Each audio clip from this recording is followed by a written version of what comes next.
Hello all. So today we are going to discuss about my review of the book called 0 to 1.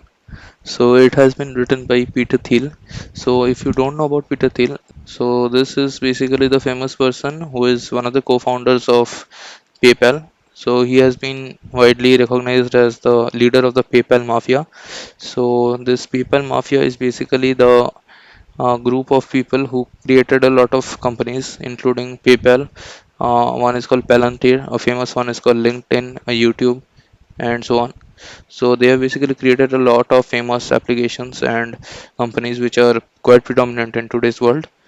And this book has been written about starting a company. In this book, Peter Thiel also explains the budding entrepreneurs what are the challenges and various difficulties, and more importantly, the major questions one should ask himself or herself before starting out a business, especially a tech business. So let's start on the review. So one of the main questions he answers in this book is why are monopolies so successful? So we can see that Tolstoy opens a book by observing that all families are alike. Each unhappy family is unhappy in its own way. So this is quite a different topic from this.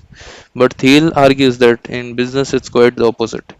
That is, all happy companies are different. They all are happy because they have earned a monopoly by solving a unique problem, whereas all failed companies are the same because they have failed to actually create that monopoly. So now Peter Thiel answers the next question, that is, how are restaurants different from tech companies? So basically, how are companies different from tech companies in the way that they generate revenue over time? So here we can see for restaurants what happens is that the successful ones start collecting good amounts of money from the beginning. That is basically the revenue from the start is quite good. But in case of tech companies, they often lose money for the first few years, and it takes time for the company to actually build valuable things. So the market cap slowly goes over time, and we can see that even companies having great market capitals actually have quite low revenue. So this is because most of the tech companies' value will come at least 10 to 15 years in the future. So Thiel also answers some other questions, some of which I have noted here. And one of the important questions are how sales works. So basically, what Thiel says is sales works best when it is hidden. So this explains why almost everyone whose job involves distribution, whether they are in sales, marketing, or advertising, has a job title which is completely unrelated. Like people who sell advertising are called account executives. People selling companies are investment bankers. Those who sell customers are called business development, etc.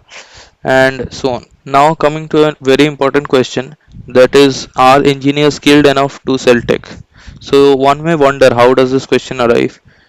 This is basically because most of the people who actually start tech companies are engineers. So what an engineer believes generally is that a product should be so good that it sells itself. But anyone who actually says this about a real product must be either lying, that is, he is delusional, or maybe selling something and so contradicting himself. Also, there is an opposite business cliche that warns that the best product doesn't always win. Economists also attribute this to path dependence, but Thiel, being all of the above, brings a very beautiful conclusion to this dilemma by stating that it is always better to think of distribution as something essential to the design of the product. So basically, once you have the design, it is always essential to have a great distribution. So if you have invented something new, but you haven't invented a effective way to sell it, then you have a bad business no matter how good the product is.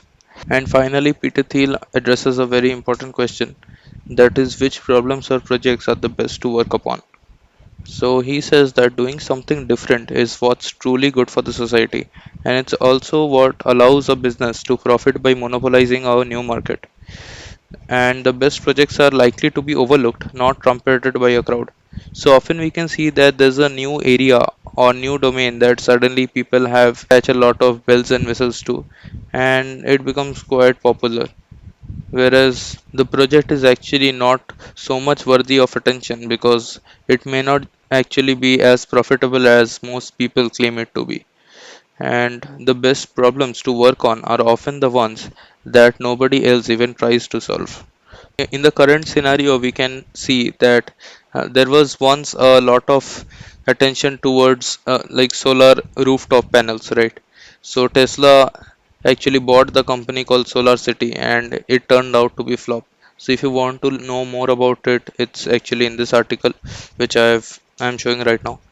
So basically, like, it often happens in the real world that companies or technologies which are a lot trumpeted and a lot popular may not be actually as much profitable or successful as it seems to be. Though quite in the contrary, it is often the case that companies which have great potentials are not recognized by the common people.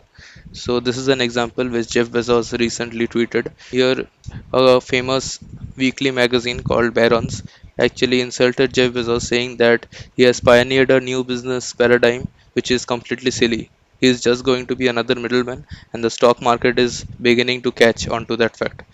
So we can see now where Amazon stands, and Jeff Bezos is either the richest or the second richest person in the world.